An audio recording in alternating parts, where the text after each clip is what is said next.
आसिफ मसीह, कपड़े की फैक्ट्री में काम करने वाला एक डेली मजदूर। फैक्ट्री बंद हो गई है और आसिफ बेरोजगार लाहौर के एक डिम लाइट वाले अपने कमरे में हर दिन आसिफ सोचता है कि वो अपने 7 लोगों के परिवार को खिलाएगा क्या।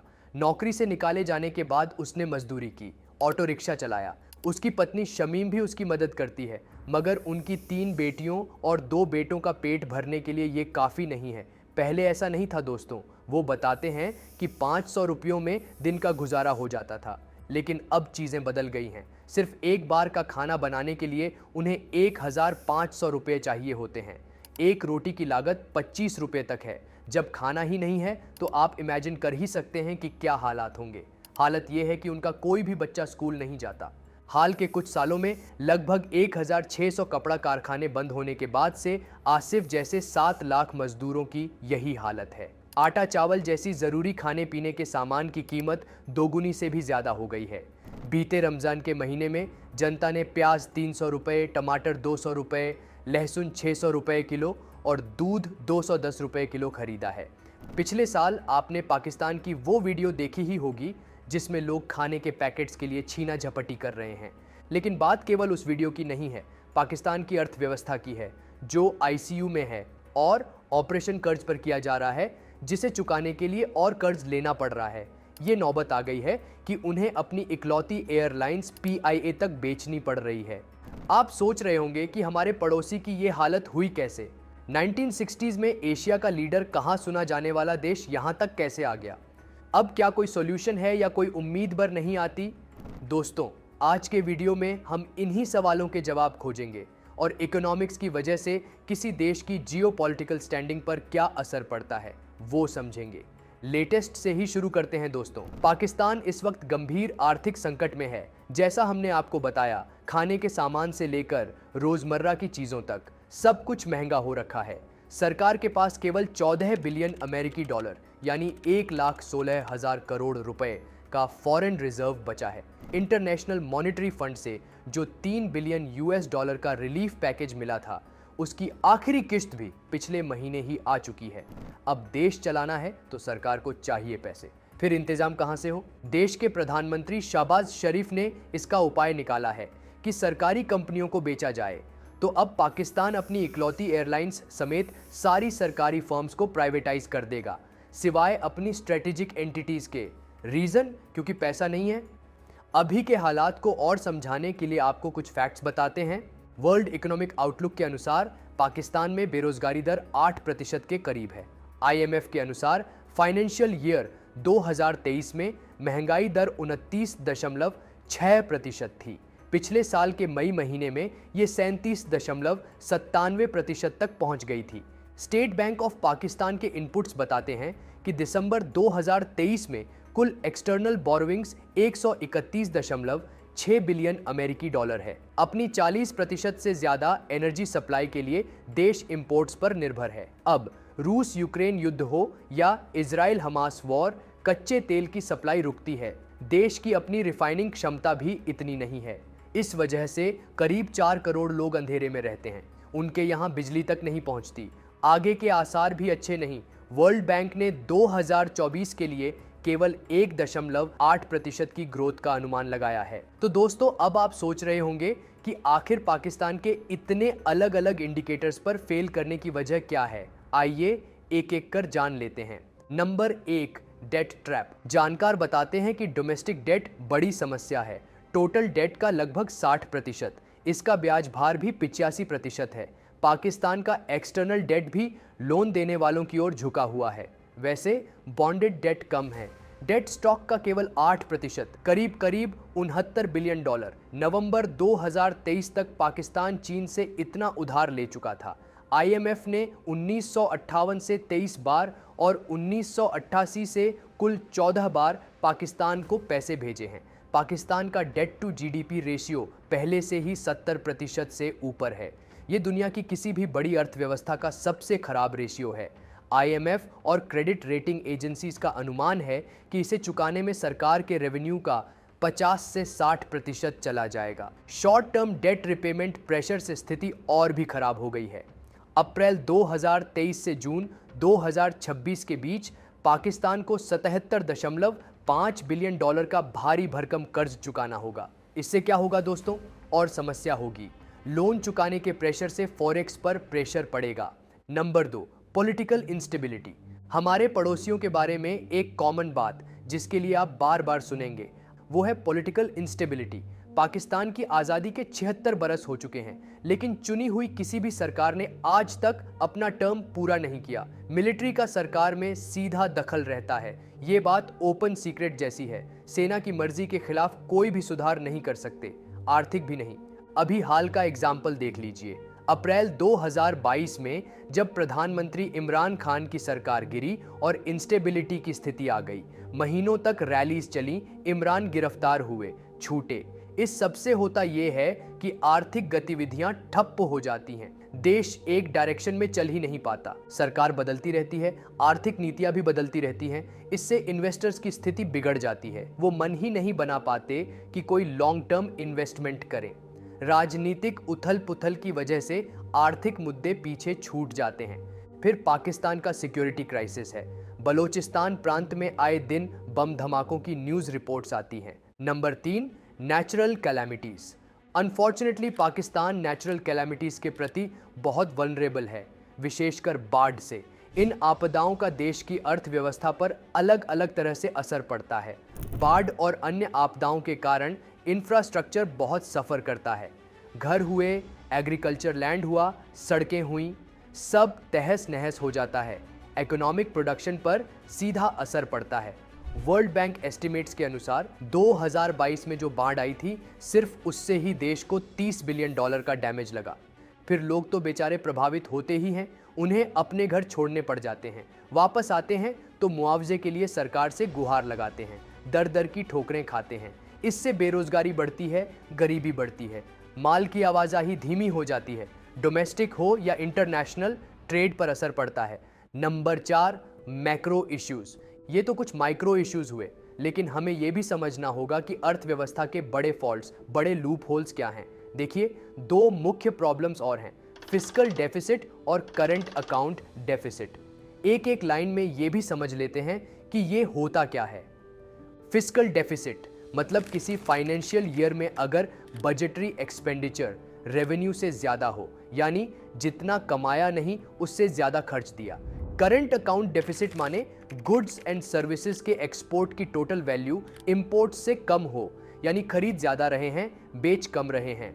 तो हुआ ये है कि फिस्कल डेफिसिट बढ़ गया है, क्योंकि जितनी भी सरकारें आईं और रहीं, उन्होंने टैक्स बेस नहीं बढ़ाया। मतलब जितनी भी संपत्ति, आय और आर्थिक गतिविधियां हैं जिन पर टैक्स लगाया जा सके, उसे नहीं बढ़ाया।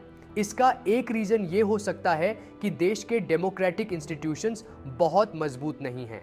कमज़ोर मैंडेट वाली सरकार वैसे भी बहुत कुछ नहीं कर पाती, बस सरकार बची रहे, उसका मेन फोकस यही होता है। और दूसरा, पाकिस्तान का करंट अकाउंट डेफिसिट, इसका रीजन भी पॉलिटिकल विल से जुड़ा हुआ है। अलग अलग सरकारों ने ह्यूमन कैपिटल में निवेश नहीं किया।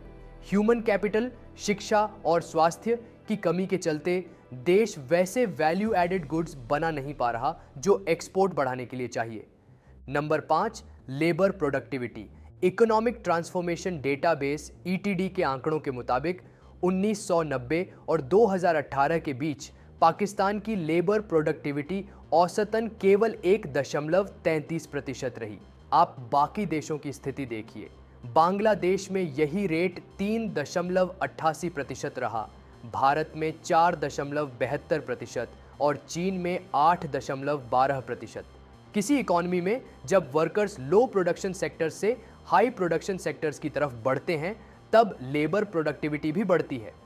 पाकिस्तान के केस में अगर हम केवल सेक्टर्स के सुधार देखें तो औसत बढ़त केवल 0.73% रही है। माने न सेक्टर बेहतर हो रहे, न labour productivity. Number 6, trade imbalance. Pakistan का इंपोर्ट सालों साल से उनके एक्सपोर्ट से ज़्यादा है, माने ट्रेड डेफिसिट हो रहा है। 2018 में स्थिति सबसे खराब थी, $37.7 बिलियन का डेफिसिट हो गया था। फिर इंपोर्ट भी कमज़ोर है, इंपोर्ट में बहुत वैरायटी नहीं है और वैसी इंडस्ट्रीज़ भी नहीं हैं।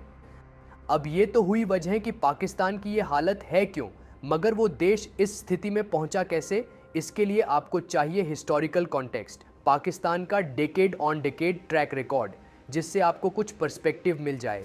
दोस्तों, 1947 में विभाजन के बाद शुरू के सालों में पाकिस्तान की इकोनॉमी काफ़ी हद तक एग्रीकल्चर पर निर्भर थी, जैसा हमारे यहाँ था। मुल्क का ज़्यादातर लेबर एग्रीकल्चर में ही इन्वेस्टेड था और मैक्सिमम जीडीपी भी यहीं से निकलता था। 99% एक्सपोर्ट यहीं से निकलता था। मैन्युफैक्चरिंग सेक्टर से 7.8% और सर्विस, ट्रेड और बाकी सेक्टर से 39% जीडीपी बनता था। सरकार ने पब्लिक सेक्टर पर फोकस किया और आर्थिक और इंडस्ट्रियल डेवलपमेंट को जंप स्टार्ट देने के लिए इंपोर्ट सब्स्टिट्यूटिंग इंडस्ट्रियलाइजेशन पॉलिसी अपना ली। 1950 के दशक में पाकिस्तान में बड़ी बड़ी योजनाएं शुरू की गईं। हमारे देश की तरह ही 5 ईयर प्लान्स शुरू किए और हमारी ही तरह बंद भी हो चुके हैं। उस वक्त कोल्ड वॉर के दोनों प्लेयर्स माने अमेरिका और रशिया अपना खेमा बढ़ा रहे थे। यूएस को लगा कि भारत सोवियत की तरफ झुका हुआ है, तो उसने पाकिस्तान के साथ संबंध अच्छे किए, उन्हें बड़ी मात्रा में मिलिट्री और फाइनेंशियल एड दिया। तो इस एड और अपनी इंडस्ट्रीज की वजह से देश विकास के रास्ते पर चला, तो एग्रीकल्चर प्रोडक्शन में कुछ गिरावट आई। एक और चीज़, जिस डेट ट्रैप की बात हमने की, उसकी जड़ यही है। पाकिस्तान बाहरी पैसे को मोहताज होने लगा। जो पैसा बाहर से आए उसी को इन्वेस्ट करने लगा। ट्रेड डेफिसिट की हालत बदतर हो गई और यही समय था जब पश्चिमी पाकिस्तान और पूर्वी पाकिस्तान, जो अब बांग्लादेश है, उनके बीच आर्थिक अंतर आया। फिर आया 60 का दशक। अमेरिका पैसा दे रहा था और पॉलिटिकल स्टेबिलिटी भी थी। इकोनॉमी पटरी पर थी। गरीबी के स्तर में गिरावट आ गई थी। इंफ्रास्ट्रक्चर में इन्वेस्टमेंट किया जा रहा था। किसानों के लिए इंसेंटिव्स और ग्रीन रेवोल्यूशन की वजह से एग्रीकल्चर में भी अच्छी ग्रोथ दिख रही थी। इंडस्ट्रीज भी बूम कर रही थीं। फिर 1965 में भारत के साथ जंग हो गई। इससे फॉरेन एड कुछ रुक गई और मैन्युफैक्चरिंग सेक्टर भी सुस्त पड़ने लगा। बावजूद इसके पाकिस्तान ने पूरे दशक में एक अच्छा जीडीपी ग्रोथ रेट बनाए रखा, मगर दूसरी तरफ एक इशू बद से बदतर होता जा रहा था। पूर्वी और पश्चिमी पाकिस्तान के बीच आर्थिक अंतर बढ़ रहा था। पश्चिमी पाकिस्तान में पर कैपिटा जीएनपी 504 रुपये था और पूर्वी पाकिस्तान में 314 रुपये। इससे पूर्वी पाकिस्तान में लोगों के मन में डिसकॉन्टेंट आने लगा। 60 के दशक के बाद आता है 70 का दशक। पाकिस्तान की ये ग्रोथ गाड़ी इसी दशक में आकर पटरी से उतरती है। इसको अच्छे से समझिए। 1971 में पूर्वी पाकिस्तान आज़ाद हो गया, अलग देश बन गया बांग्लादेश। पाकिस्तान जंग भी हारा, तो इसमें उनका बड़ा नुकसान हुआ। फिर क्या था? गरीबी बढ़ी, कच्चे तेल की कीमतें आसमान छूने लगीं। 1974 से 77 तक ग्लोबल मंदी आई, उसका असर भी पड़ा। महंगाई बढ़ी, फिस्कल डेफिसिट यानी राजकोषीय घाटा भी बढ़ा। ऊपर से नेचर ने भी हमारे पड़ोसियों का साथ नहीं दिया। देश के कई हिस्सों में बाढ़ आई और 1974-75 में कॉटन इंडस्ट्रीज डिक्लाइन करने लगी। फिर 1977 में जिया उल हक ने मिलिट्री कू किया। तख्ता पलट के बाद आर्थिक नीतियां भी बदलीं। सरकारी कंट्रोल ढीला किया गया और प्राइवेटाइजेशन को धक्का दिया गया। फिर भी सब कुछ खराब नहीं था। अलग अलग सेक्टर्स में कुछ कुछ ग्रोथ भी देखी गई। अब आइए 80 के दशक में। इस वक्त देश की इकोनॉमी में कुछ ज़रूरी बदलाव आए। सरकार को समझ आ गया और उन्होंने नेशनलाइजेशन वाली पॉलिसीज से स्विच मारा। प्राइवेट सेक्टर की अहमियत समझी और वहाँ निवेश किया। इससे हालत बेहतर हुई। इसी पीरियड में गरीबी और बेरोजगारी भी कम हुई। हालांकि कर्ज की साइकिल अभी तक चल रही थी। वापस आ जाते हैं टाइमलाइन पर। हम लोग 90 के दशक तक पहुंच गए हैं। जैसे इंडिया के लिए 90 का दशक एक बहुत क्रूशल डिकेड है because of new industrial policy, जिसे हम लिबरलाइजेशन, प्राइवेटाइजेशन, ग्लोबलाइजेशन कहते हैं। पाकिस्तान के लिए ये डिकेड मिक्स्ड बैग सा था। एग्रीकल्चर और मैन्युफैक्चरिंग अपनी स्पीड से चलते रहे, मगर इसी दशक में पाकिस्तान ने अपने इतिहास की दूसरी सबसे खराब इन्फ्लेशन देखा।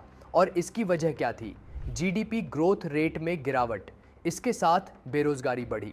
1991 में 5.9% से 2000 आते आते 7.2% तक पहुंच गई। पाकिस्तान का फॉरेन डेट 3 गुना हो गया। 1995 में देश का डेट करीब $30 बिलियन था। अब आ जाइए 2000 में। डेट का असर ग्रोथ पर पड़ा और इस समय तक उन्हें बात समझ भी आ गई थी। उन्होंने 2001 में एक कमेटी बनाई, date reduction and management committee. 2004-05 में रेट ऑफ ग्रोथ 8.6% के आसपास था, लेकिन बाद के सालों में ग्रोथ स्लो हुई। इन्फ्लेशन हाई हुआ और तो और एनर्जी क्राइसिस सर पर मंडराने लगा। 2008 में जो ग्लोबल फाइनेंशियल क्राइसिस आई थी, जिसे ग्रेट रिसेशन भी कहते हैं, उसका असर पाकिस्तान पर भी पड़ा। कंक्लूजन, अब पाकिस्तान की जो स्थिति हमने आपको बताई, उसका सीधा रिलेशन उसकी जियोपॉलिटिक्स से है एंड वाइस वर्सा। भाई आप खुद सोचिए, इस स्थिति में आप रहोगे, न सरकार है, न कोई विजन है, न विजन को इम्प्लीमेंट करने वाला कोई है। आप कर्जा मांगे जा रहे हो, देश की रिसोर्सेज बेचे जा रहे हो, फॉरेक्स कम होता जा रहा है, एक्सटर्नल फैक्टर्स पर आपकी डिपेंडेंसी बढ़ती जा रही है। कोई भी देश बिना किसी शर्त के तो आपकी मदद करेगा नहीं। आप जितना कर्ज लेंगे, कर्ज तले दबते जाएंगे। इससे आपकी नेगोशिएशन पावर कमजोर होगी। ट्रेड डील हो या कोई सिक्योरिटी पार्टनरशिप, इससे तो कम होगी ही। चूंकि आपके यहाँ स्टेबिलिटी भी नहीं है, तो ग्लोबल साउथ में आपको एक ज़रूरी प्लेयर के तौर पर देखा भी नहीं जाएगा। बाकी देश इसका फ़ायदा उठाने की कोशिश कर सकते हैं। आपके पुराने से पुराने दोस्त रंग बदल लेंगे और इसका कोई एक सॉल्यूशन नहीं है। हर फ्रंट पर सॉल्यूशन खोजना होगा और शुरू करना होगा।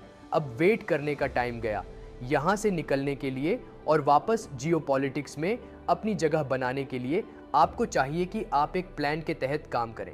दोस्तों, आपके अकॉर्डिंग क्या कभी पाकिस्तान की माली हालत ठीक हो पाएगी? हमें कमेंट सेक्शन में ज़रूर बताइएगा।